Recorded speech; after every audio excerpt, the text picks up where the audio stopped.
Today, we are traveling virtually to Mamallapuram, a UNESCO World Heritage Site in Tamil Nadu, south of India, very close to Chennai.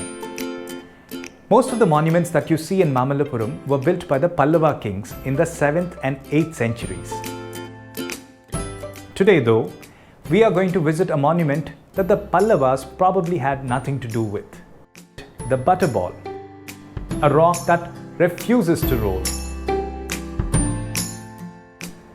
There are many wonders in India, but often the stories behind them are even more wonderful.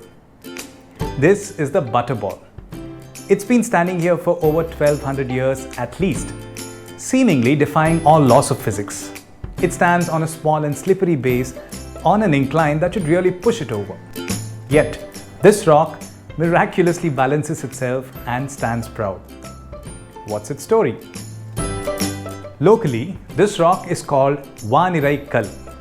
Literally, that translates to the stone of the sky gods. Who were these sky gods? One fantastic story is that the sky gods were a bunch of aliens, perhaps from a galaxy far away. They placed this rock here because they could. Who knows what they needed it for? Another fantastic story is that this rock is actually hardened butter. You heard me right, butter. Lord Krishna, as a child, loved stealing dollops of butter and eating it on the sly. One large handful of the stolen butter, they say, fell right here and hardened into this very rock. So goes the story. And even today, this rock is still called Krishna's Butterball. Geologists, of course, laugh at many of these stories. They call it a natural phenomenon.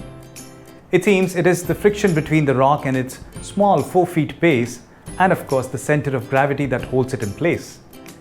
The strange thing though is that the Pallava sculptors, who left their mark on almost every rock around here, left this huge boulder untouched.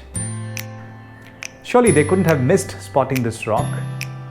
Was it left untouched because it was dramatic just the way it was? Or did the Pallavas believe in the sky gods too? Story goes that in the 7th century, the Pallava king Narasimhavarman I tried to move this rock and failed. He took that as God's will and ordered that the stone be left untouched. Much later, in 1908, a British governor tried the same thing using elephant power. He too failed.